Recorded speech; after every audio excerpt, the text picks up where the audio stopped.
Bem-vindos a essa sessão que não está sendo transmitida para o YouTube por motivos técnicos, mas vai ficar gravada, então vocês podem assistir depois. E é um prazer apresentar o Dr.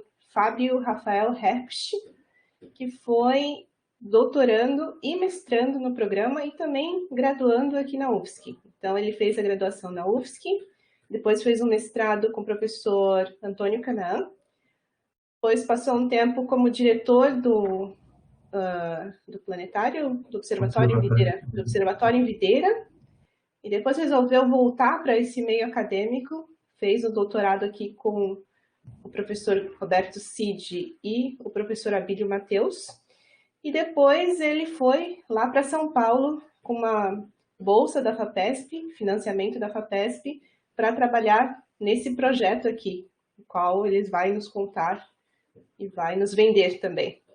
Com você, Fábio. Obrigado, Natália. É um prazer estar de volta aí. Espero que quando a gente puder fazer visitas de novo, a gente possa conversar de novo presencialmente. Então, eu vou apresentar para vocês aqui um pouco, um resumo, basicamente, do que é esse projeto S+. Ele atualmente é considerado um dos grandes projetos, pelo menos para nível de Brasil, né, que nós temos aqui. E é uma colaboração que envolve são vários países envolvidos e atualmente tem em torno de 200 colaboradores efetivos, né, ou registrados dentro do S+. Bom, o que é esse projeto S+. Aqui é só uma foto lá do site mesmo, onde que está o telescópio. O telescópio não está aqui no Brasil, principalmente por razões climáticas. O S+, o Southern Photometric Local Universe Survey, é um levantamento de dados que pretende cobrir cerca de 1/3 do hemisfério sul, do céu do hemisfério sul. Utiliza o telescópio de 86 centímetros, o que muitas vezes pode se considerar pequeno para os padrões modernos de telescópios, né? Especialmente agora com a era dos telescópios gigantes. Mas ele tem uma grande vantagem em relação a muitos dos observatórios que nós temos, que é uma câmera grande e outras funcionalidades. Então aqui tem uma imagem do telescópio em si, que está lá dentro desse domo, na beira do precipício aqui no topo da montanha do Cerro Tololo, a 2.400 metros de altitude. E o Cerro Tololo é um dos melhores sites para observações que tem no mundo. Então, ele tem mais de 60% do tempo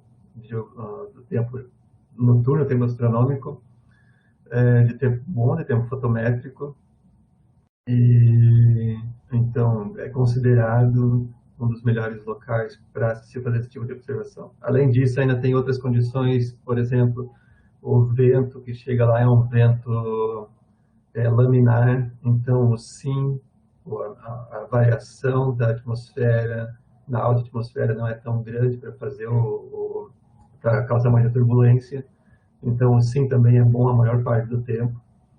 Isso quer dizer que a gente pode aproveitar mais o tempo disponível para realmente observar, né, se ficar tudo fechado. Bom, ele é equipado, como eu falei, o diferencial dele não é o tamanho do telescópio, mas sim a câmera, que a gente pode ver aqui do sol de fora, né, obviamente. É uma câmera grande, com mais de 9.000 pixels em cada lado, e isso é distribuído em 16 amplificadores para fazer a leitura, com uma temperatura de operação de menos 117,5 graus e uma pressão bastante baixa, cerca de 10 a menos 3 torr. Isso permite com que seja mesmo uma câmera grande desse tipo, ainda a gente consegue ter imagens com um ruído de leitura bastante baixo. E na época que essa câmera foi construída, lá 2013, 2014, quando ela foi projetada e construída, ela foi essa junto com a câmera que está instalada no T80 Norte, na Espanha.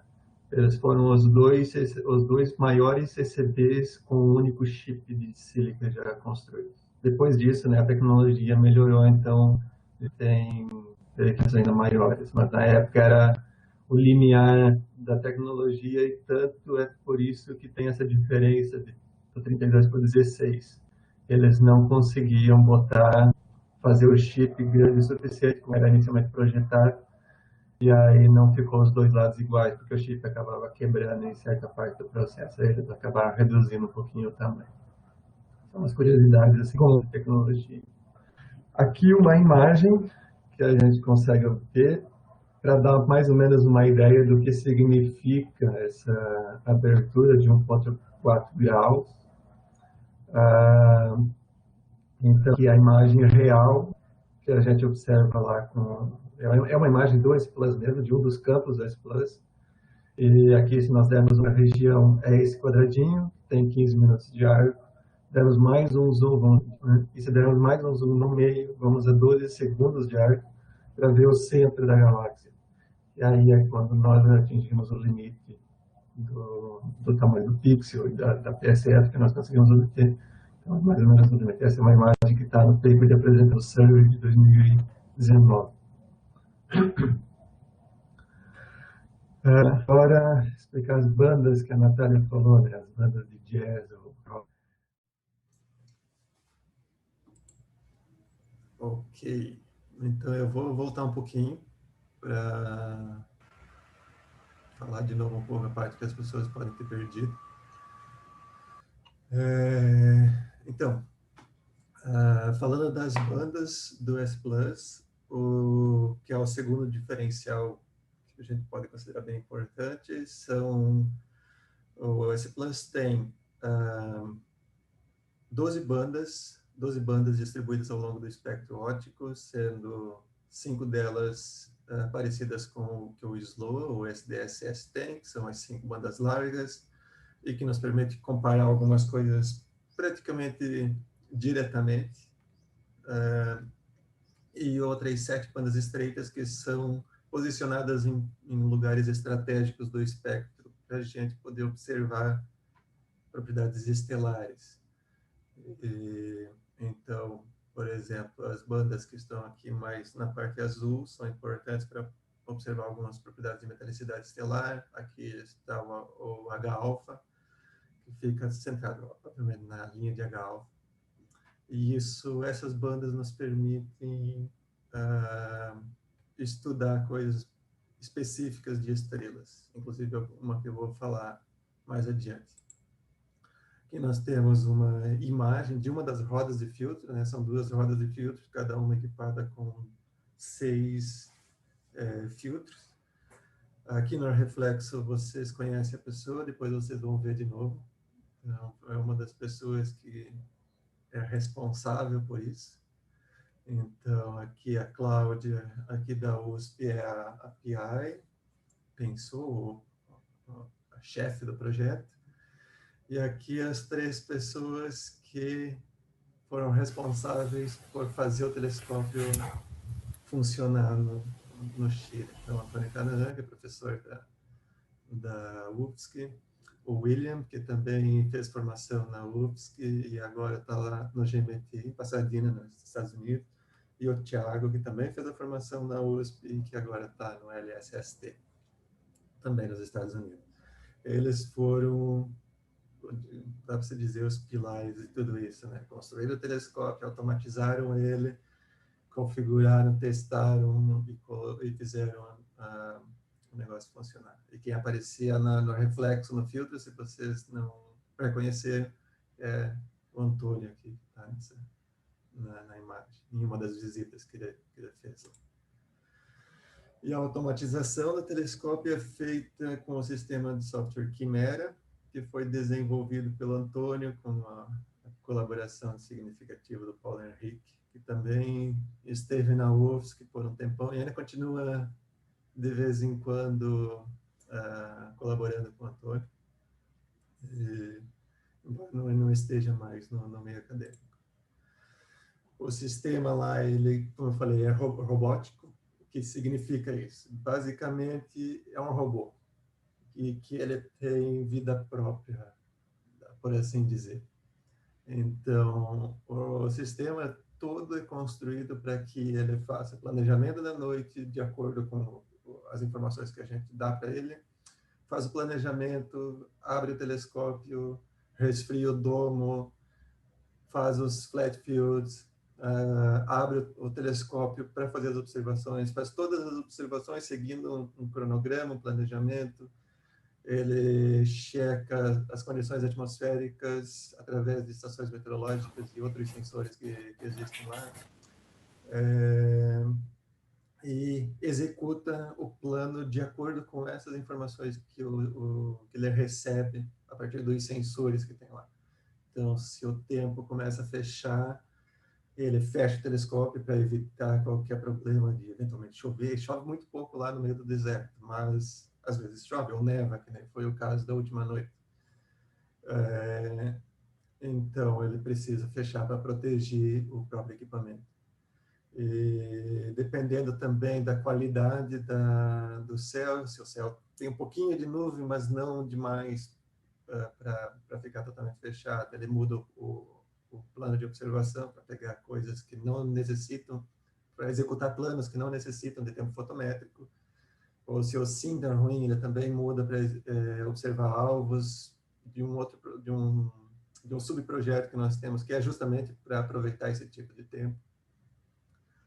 E tudo isso nós aqui do Brasil controlamos ou observamos ele trabalhar a partir do Telegram. Então, ele vai nos mandando mensagens ao longo do dia, dizendo o que ele está fazendo.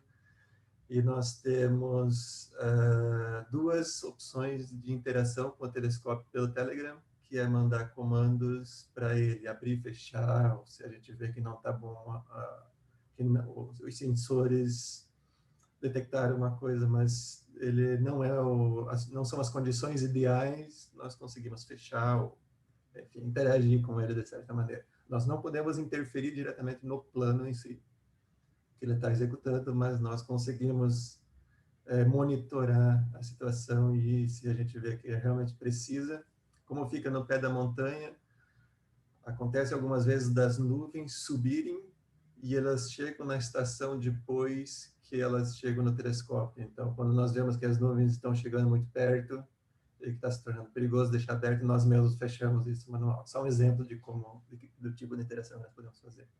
E quando é alguma coisa mais séria, daí realmente nós precisamos acessar a máquina do telescópio e fazer operações lá mesmo. Mas, em geral, se não tem falha de energia ou se não tem algum problema técnico complicado, ele faz tudo sozinho. Então, abre, observa e fecha para o dia, e nós não precisamos fazer muito, a não ser monitorar mesmo. O S-Plus, ele executa alguns subsurveys. A área do S-Plus, essa área nos quadradinhos vermelhos aqui, os que estão preenchidos são quadradinhos que são campos que já haviam sido observados na época que essa imagem foi feita. Ela foi feita já tem algum tempo, 2 anos. E essas áreas elas foram selecionadas para que elas tenham um overlap com outros surveys. Então, por exemplo, esses que estão aqui são alguns serviços que nós sabemos e que já funcionaram, já foram feitos, já estão estabelecidos, e eles são usados por nós como uma medida de controle e de comparação.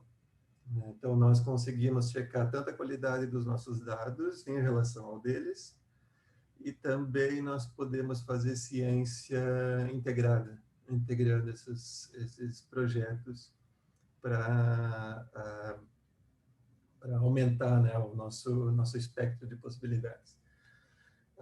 Essas áreas aqui, essas duas áreas na prática está dividido só pela projeção, mas são 2 áreas inteiras aqui e nesse lado. Vocês veem meu mouse ali, né? Ok.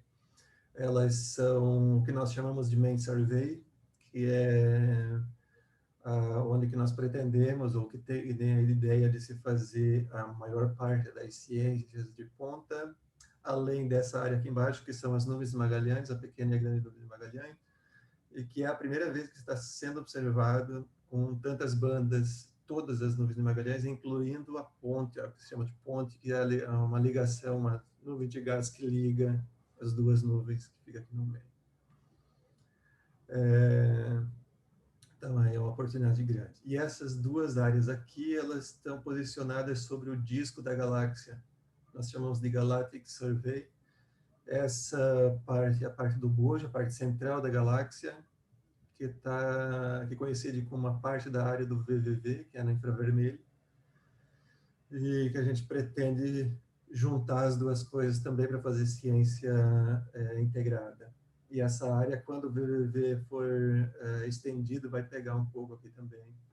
Então, é parte do disco. E ela tem overlap aqui com o VIFES, que ela é no óptico, também feito sobre a Via Láctea, mas o objetivo deles era observar as nuvens de gás e não necessariamente as estrelas. Essa área é uma área bastante complicada, que tem muita estrela e tem muita poeira e gás no meio, então a extinção é bem grande. E nós estamos trabalhando com ela agora para conseguir utilizar esses dados. Esses dados precisam de um processo especial. O primeiro data release foi lançado em julho de 2019, junto com o paper da Cláudia, e que é o paper que introduziu o S Plus para o mundo. Ele é uma área pequena, de apenas 336 graus, e contém cerca de 3 milhões de fontes entre estrelas, galáxias, quasares e outras coisas que, eventualmente, nós nem sabemos ainda, por exemplo, asteroides. E desse data release, mesmo sendo pequeno, nós já temos várias publicações com ele, variando bastante os temas, né? São temas diversos, aqui galáxias faints, aqui cluster de galáxias, aqui redshift fotométrico, e o paper do Devin sobre metalicidades de estrelas dentro dessa área. E que é um dos popstars do momento, que é o paper do Vinícius, que foi descoberta a partir das bandas do S+, uma estrela ultra pobre metal, que virou notícia agora não há muito tempo. E essa estrela, ela foi observada lá no início já, né? Fez parte do Data Release 1, e ela foi selecionada dentro da amostra toda de estrelas a partir das bandas S+, e depois foi utilizado um espectro do Gemini, um GMOS, para se confirmar, né, e medir direitinho a metalicidade dessa estrela. E ela é, até o momento, a estrela confirmada que tem a menor abundância de carbono, que se fala. Então, dentro da categoria dela, ela é a que é melhor, a mais pobre em metal nesse sentido. E é uma das mais pobres em metal em geral. Existe uma amostra com mais algumas dezenas de estrelas, e que deve sair um paper agora, em breve, contendo elas. Elas só não são tão popstars que nem essa. Isso é um indicativo, pela abundância de carbono que ela tem, é um indicativo que ela é uma estrela que se formou logo no início do universo, estrela bem antiga, e ela se formou a partir, possivelmente, da segunda população de estrelas. Então, é um objeto bem interessante do ponto de vista de evolução do universo, enfim, de confirmação das teorias que a gente tem vigentes atualmente. Agora, em março, nós lançamos o DR2, que já contém uma área bem maior, quase 1.000 graus quadrados, então quase triplicando a área. Essa área aqui é a mesma do DR1, com adição de alguns campos, e o resto ainda está concentrado em duas regiões para esses lados. E esse data release já tem um número significativamente maior de objetos. Nós estamos com em torno de 40 milhões de objetos, e esses objetos são acessíveis para todo mundo. Então, ele está num database público, e qualquer um pode acessar, pode pegar as medidas e fazer a sua ciência. Ele acompanha desse paper do Felipe, que é o responsável pela calibração desses dados. Então, nós conseguimos, com esse método de calibração, nós conseguimos uma precisão muito boa dado todas as condições, né? E a precisão é, em geral, menor do que 0,02 magnitudes, exceto para algumas bandas, algumas bandas azuis em algumas partes do survey, nós não conseguimos atingir essa precisão. Mas para um telescópio pequeno e para o que se dá para fazer com um telescópio pequeno, é uma precisão mais que suficiente.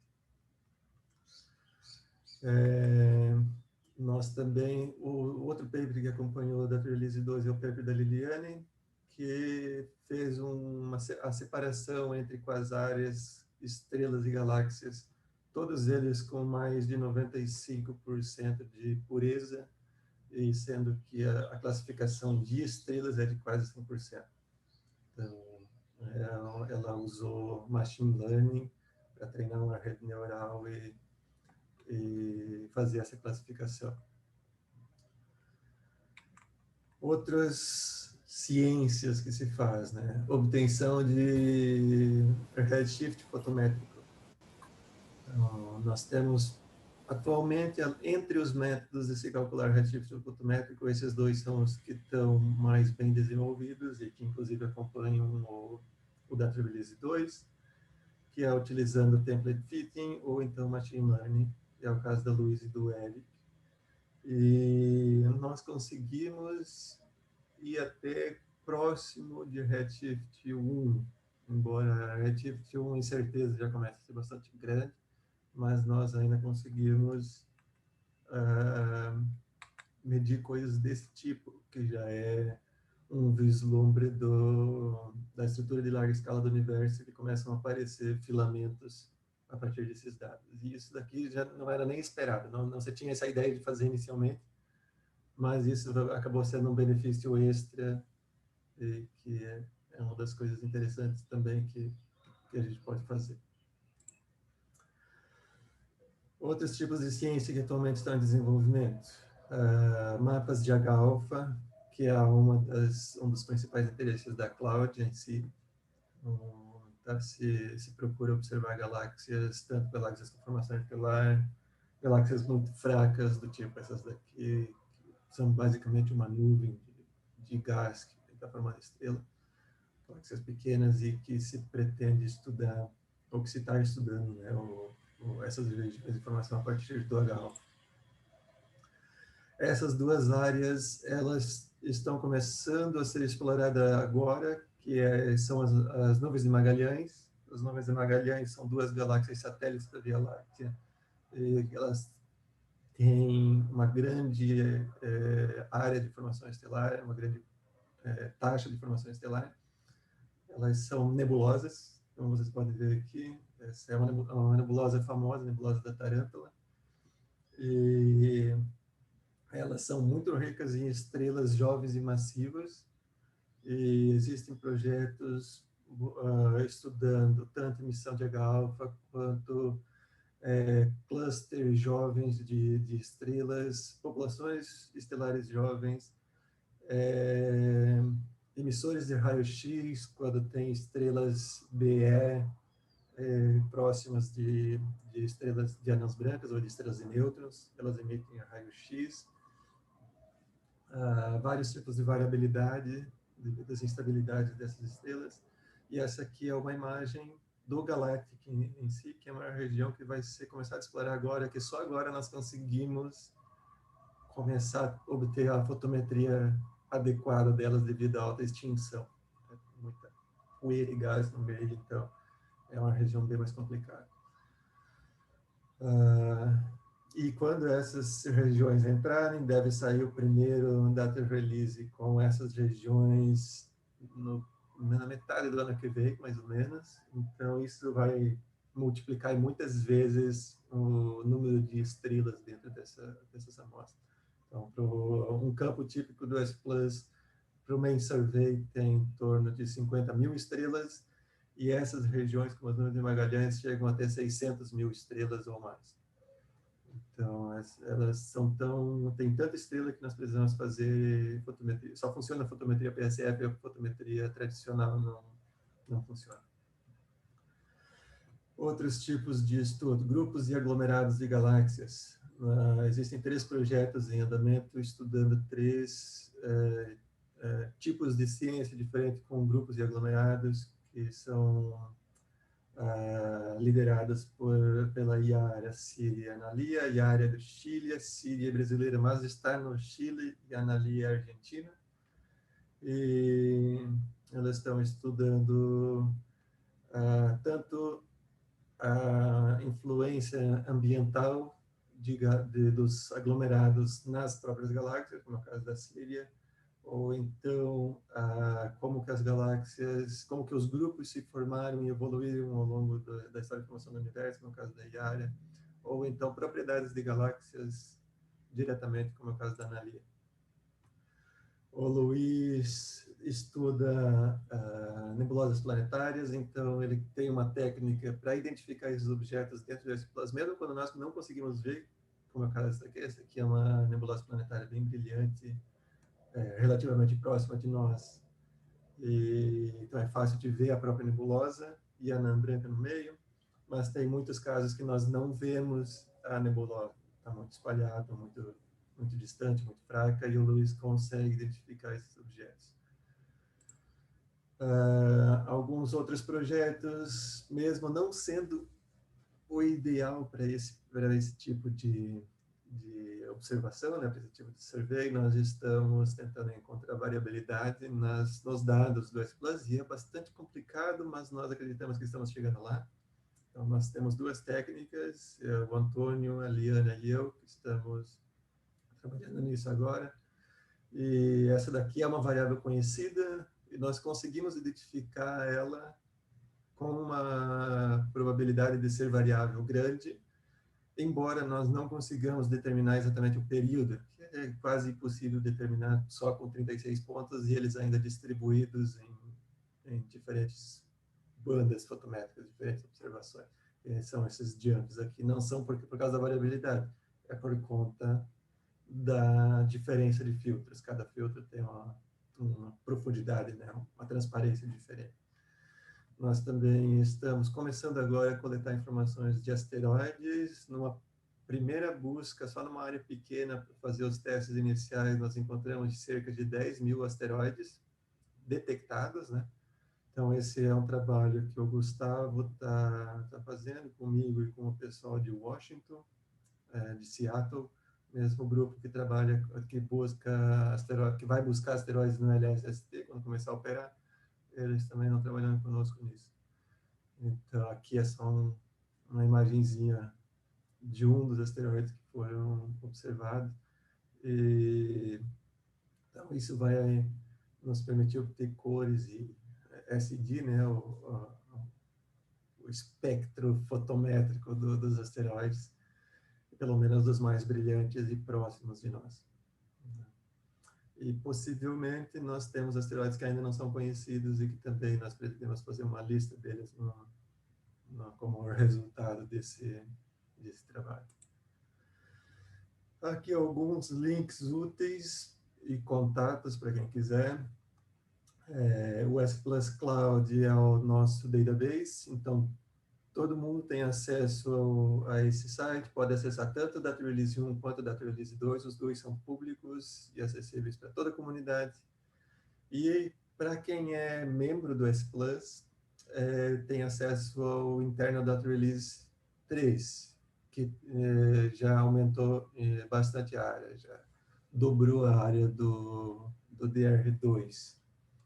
E o pessoal qualquer estudante ou pesquisador da UFSC pode acessar pode requisitar membership, né, para se tornar membro do S+, já que a UFSC foi uma das instituições fundadoras do S+. Então, qualquer estudante ou pesquisador da UFSC pode requisitar isso e obter acesso a todas as ferramentas que a gente tem dentro desse plano. Tá bom? Nós fazemos meetings semestrais para as pessoas atualizarem as suas ciências, e é uma oportunidade também de estudantes apresentarem trabalhos, etc. Eu ainda nem falei todos os projetos aqui, tem alguns que vocês têm, pelo menos que eu sei da UFSC, que vocês vão ouvir em breve, que é da estudante da Júlia, estudante do CIT, que está usando os cubos do S+, e ela vai contar para vocês dos problemas todos que ela está tendo para fazer esse tipo de ciência com esse tipo de dados, né? Mas, enfim, esse daqui, o splus.iag.usp.br, é o site o site informativo do S+, onde que a gente coloca notícias e outras informações rápidas e que também é acessível a todos. Nós estamos tentando obter um domínio diferente, já que o S+ não é só uma colaboração do IAG ou da USP, uma colaboração internacional com várias instituições, então nós estamos aí tentando obter um outro domínio para esse site, já para ficar mais comunitário, digamos assim. Alguns e-mails, se vocês quiserem entrar em contato, o e-mail da Cláudia, o e-mail do Rodri, que é o Project Scientist, e o meu e-mail. Podem contatar qualquer um também para perguntar qualquer coisa sobre o survey em si. E aqui só para deixar as instituições fundadoras do S+, né, as instituições que forneceram material tanto na forma de material físico mesmo, ou pessoas, mão de obra e dinheiro. Né? Para fazer qualquer projeto, nós precisamos de dinheiro, então isso é muito importante sempre agradecer essas pessoas e instituições. E é isso. Vou deixar aqui com algumas das imagens que nós observamos com esse Plus, e quem quiser fazer perguntas pode fazer. Espero não ter passado muito tempo. Perfeito. Obrigada, Fábio. A gente começa com as perguntas dos estudantes. A gente vai dos menos seniors aos mais seniors. Então, vocês podem fazer perguntas, ó, do Everton. Quer perguntar, Everton?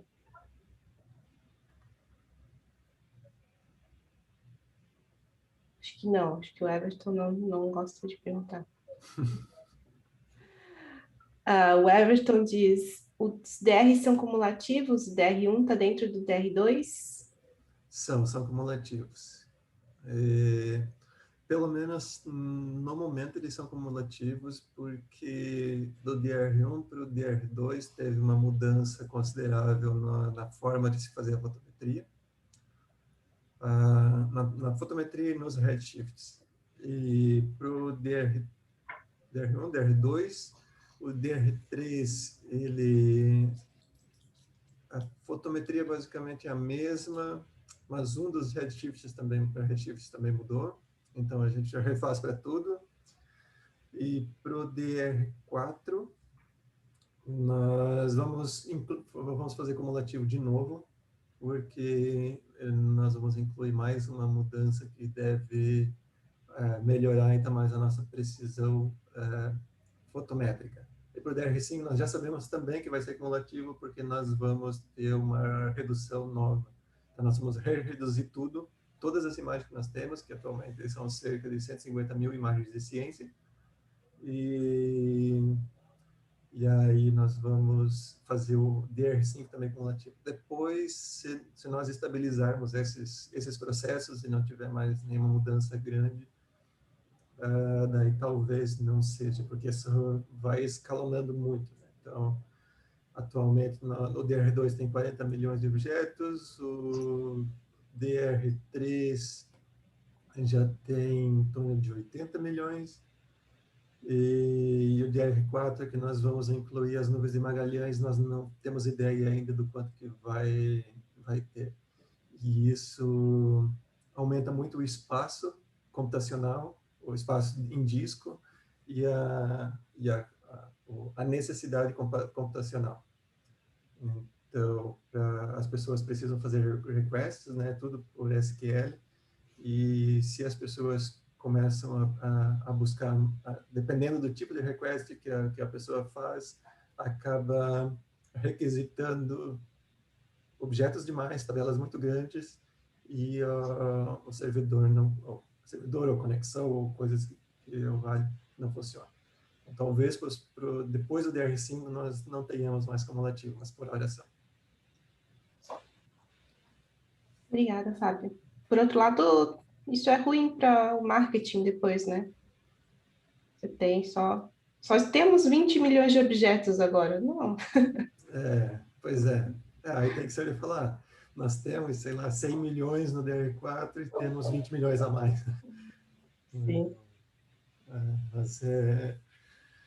Mas a questão toda é que isso é tudo muito caro, né? Então, nós atualmente temos um computador que mantém todo o sistema que está no IAG, e nós estamos comprando outro computador que vai ser instalado no Instituto Mauá de Tecnologia, que é para fazer um mirror, né? Para quando um cai, sempre ter o outro e a gente nunca ficar sem acesso aos dados.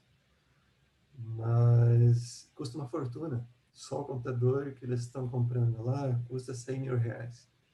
Então, a gente precisa, como tudo no Brasil, né, nós não temos assim um rio de dinheiro, então nós precisamos pensar em meios de lidar com isso.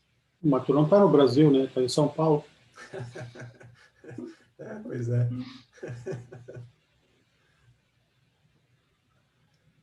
Mais perguntas de estudantes?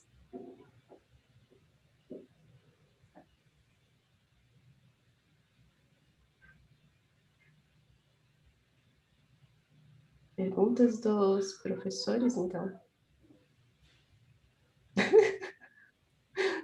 Cid. O Cid vai perguntar quando é que eu vou mandar essa galáxia para ele num cubo para ele trabalhar. De novo?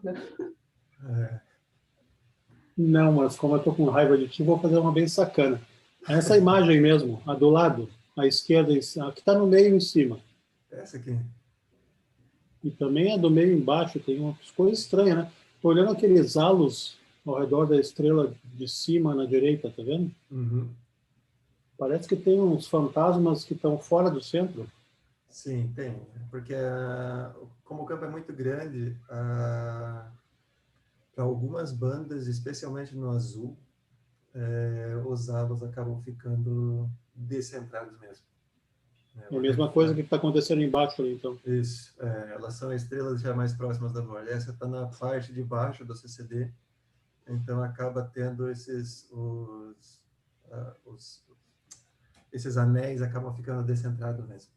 Isso acontece para todas as... Isso é da óptica mesmo. E nós não temos o que fazer, a não ser aceitar lidar com ele. Em geral, o que as pessoas fazem, de qualquer forma, né, esses halos, eles vão aparecer em estrelas saturadas. Em estrelas normais, nós não conseguimos observar esse tipo de halo. Em estrelas não saturadas, né? Nós não temos uma resolução óptica grande o suficiente para isso.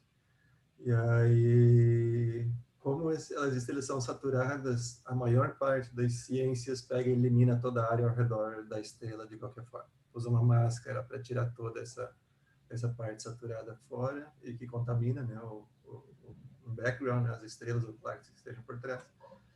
Eu sei que tem algumas pessoas que estão tentando usar esses objetos que estão aqui nessas regiões, mas é uma ciência que não é muito fácil de se fazer. Porque demanda um tratamento especial dos dados e vários tipos de considerações para que isso seja usado.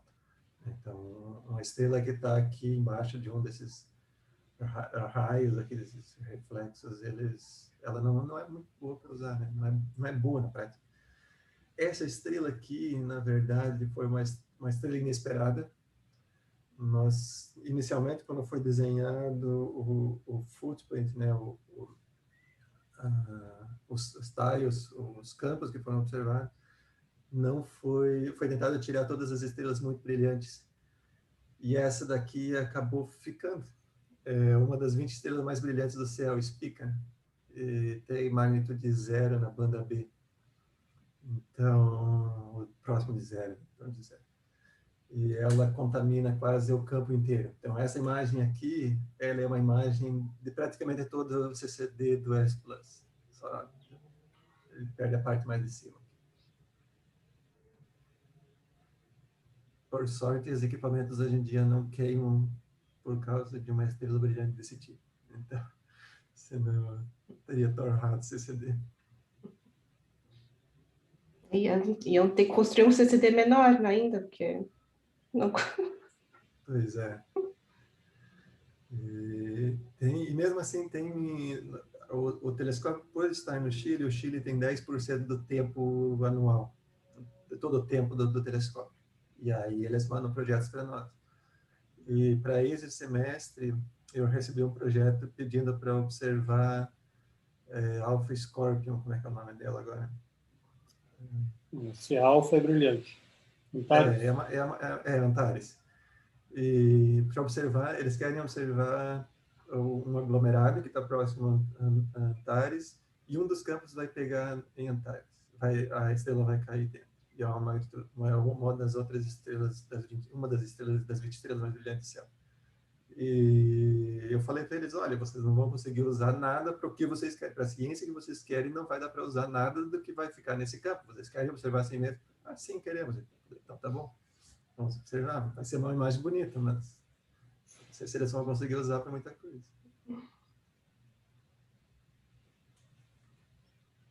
Eu não sei se tu falou qual que é o timescale, quantos anos é para completar os surveys principais e se tem algum plano para incorporar mais filtros, como o JPass, por exemplo. Atualmente, com a taxa de observações que nós conseguimos fazer em tempos normais, né, tempos não pandemia, nós terminaríamos o survey hoje em torno de 2 anos, para terminar todas as observações. Tem o short survey que termina um pouco antes, porque ele é feito muito mais rápido, mas o main survey é para 2 anos. E existe um plano, uma ideia para se colocar mais filtros. E existe essa ideia, que é a principal ideia, inclusive existe um projeto, um desenho de mais filtros para observar a mesma área. Isso, claro, vai depender de algum investimento, né? Não só pelos filtros, mas também o telescópio vai precisar de uma manutenção completa para operar por mais 5 anos. E existe um plano B caso isso não dê certo, que é se a colaboração não conseguiu a verba necessária para fazer essas observações, a ideia é se colocar o Q80 como um auxiliar ao telescópio de oportunidade do LSST, que está sendo construído e quase finalizado na montanha do lado. Cada vez que o LSST liberar um alerta de um objeto importante, uma variável nova, uma supernova ou algo assim, o T80 vai lá, pega esse alerta e aponta para lá e observa. A estratégia ainda não está bem definida para como se observar, mas a ideia é essa.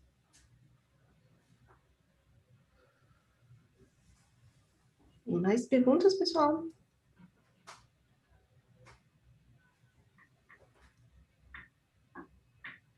Senão eu vou finalizar com a minha pergunta de sempre.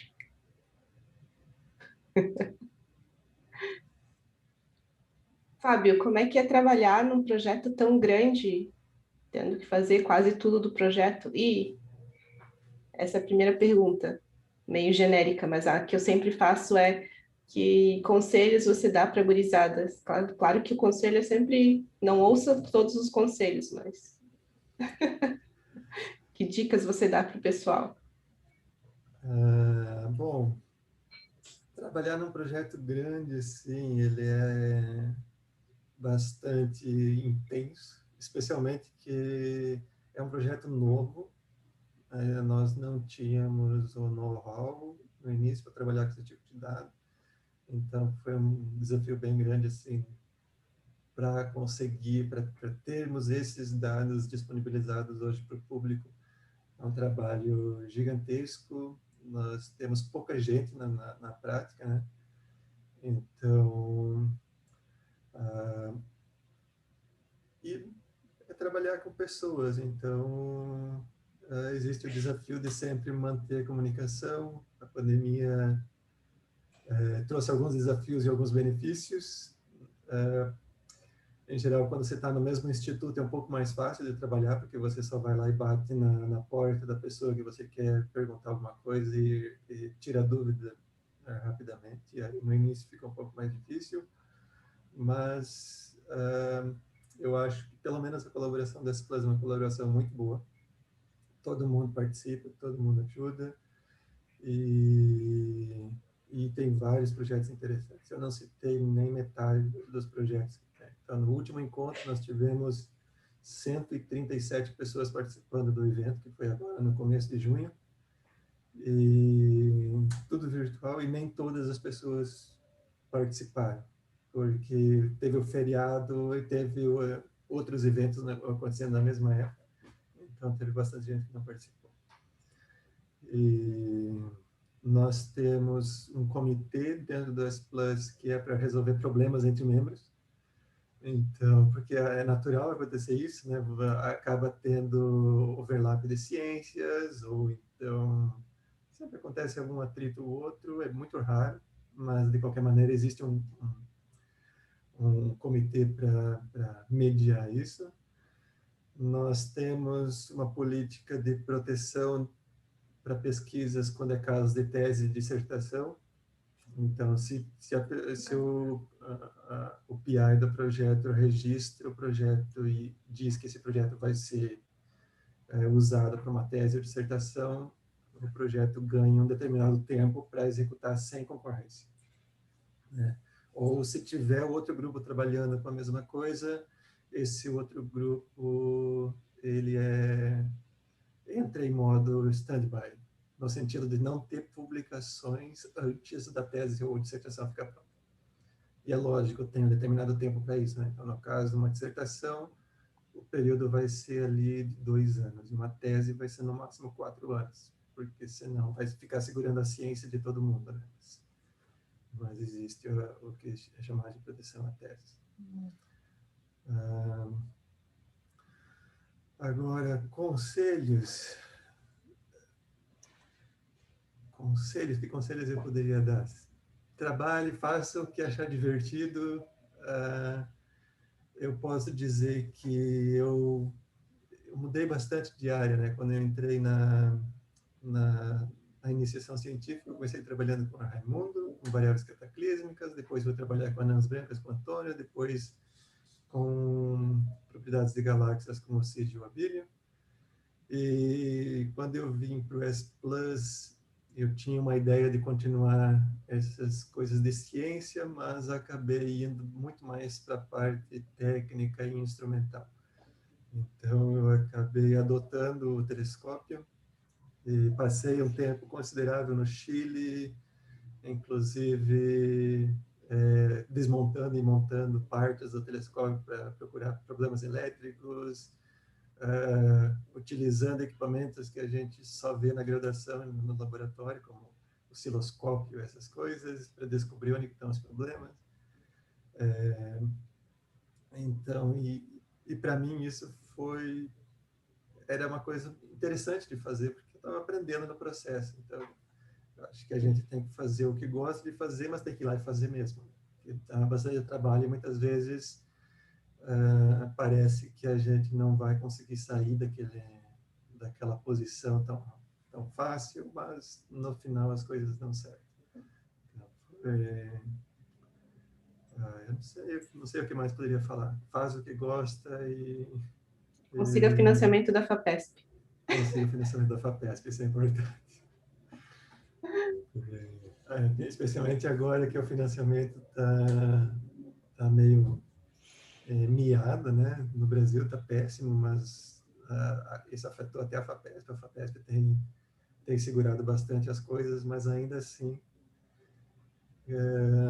não é só a FAPESP que financia a ciência no Brasil, mas a FAPESP tem um poder que a maior parte das instituições não tem, por ser o que é chamado de oligarquia, né? Então, a FAPESP tem autonomia para gerenciar o próprio dinheiro, e isso acaba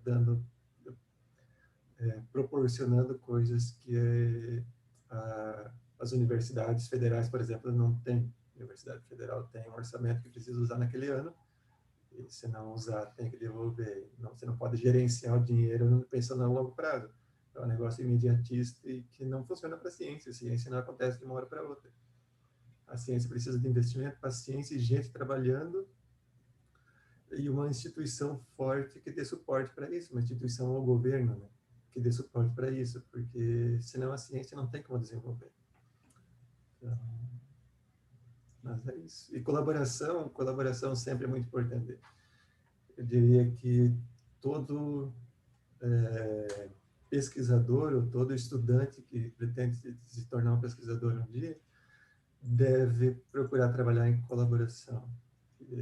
É a melhor forma de ver o mundo acadêmico, digamos assim, de ver o mundo da ciência, que é onde que a gente vê as mais variadas possibilidades e, eventualmente, coisas que nos interessam, que a gente vai acabar fazendo depois. Perfeito. Muito obrigada, Fábio. Fazer um anúncio que o Vinícius, aquele da Estrela Mais Pobre em Carbono, vai dar um seminário no encontro da pós, que eu não sei exatamente quando é, mas é em breve. Então, fiquem ligados. E muito obrigada.